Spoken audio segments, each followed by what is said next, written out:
আসসালামু আলাইকুম। আমি এমডি ইউনুস আলী আছি আপনাদের মাঝে সবসময়। দেশ এবং প্রবাস থেকে যারা আমাদের ভিডিওগুলো দেখেন নিয়মিত, তাদেরকে অসংখ্য ধন্যবাদ জানাই।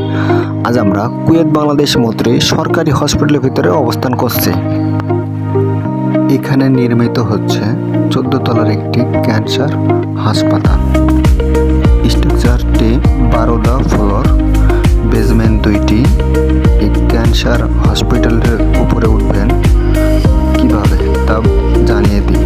তা হলো, এক, লিফট থাকবে 3টি, র্যাম্প থাকবে 1টি এবং সিঁড়ি থাকবে 2টি।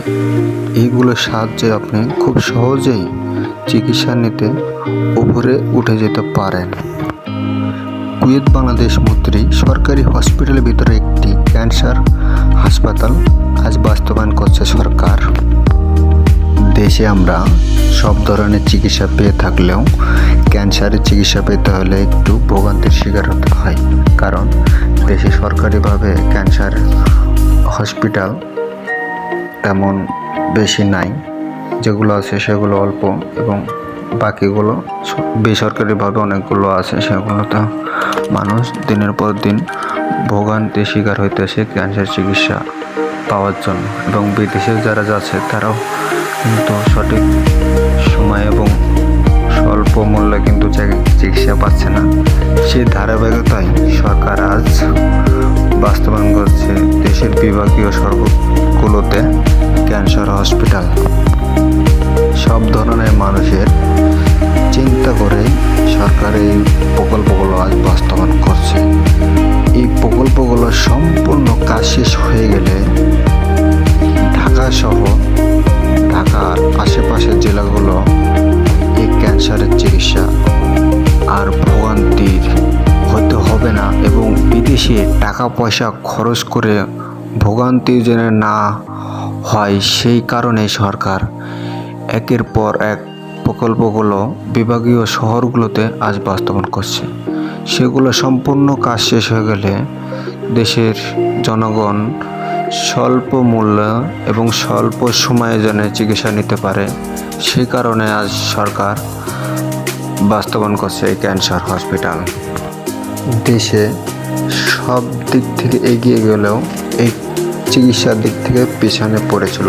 সেই পিছনে যেন পড়ে না থাকে বাংলাদেশ, সেই কারণে সরকার এই প্রকল্পগুলো হাতে নিয়েছে। এই প্রকল্পগুলো কাজ দ্রুত গতিতে চলতেছে, কারণ জনগণের যেন ভোগান্তির শিকার যেন না হতে হয়, সেই কারণে সরকার এই প্রকল্পগুলো দ্রুত গতিতে এগিয়ে নিচ্ছে। আমাদের দেশ সব দিকে থেকে এগিয়ে যাচ্ছে, শিক্ষা, চিকিৎসা এবং যোগাযোগ ক্ষেত্রে সব দিকে এগিয়ে যাচ্ছে। এগুলো সম্পূর্ণ কাজ শেষ হয়ে গেলে দেশের জনগণ আর ভোগান্তির শিকার হতে হবে না এবং সঠিক সময়ে সব কিছু চিকিৎসা পাবে এবং সঠিক সময়ে যেতে পারবে বলে আশা করি।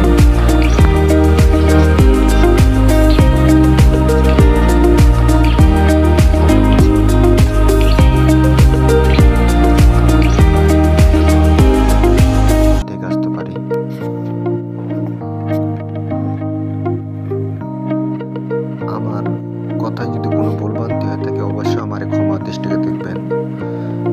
আপনাদের ছোট ভাই একটু ভুল করে থাকে বেশি।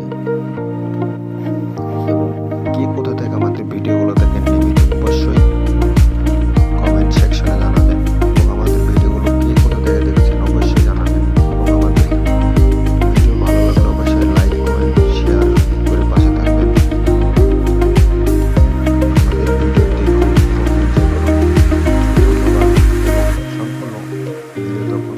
ভালো লাগলে অবশ্যই লাইক, কমেন্ট করে জানাবেন। তো আমার বক্তব্য আমি এখানে শেষ করছি। ধন্যবাদ। আসসালামু আলাইকুম।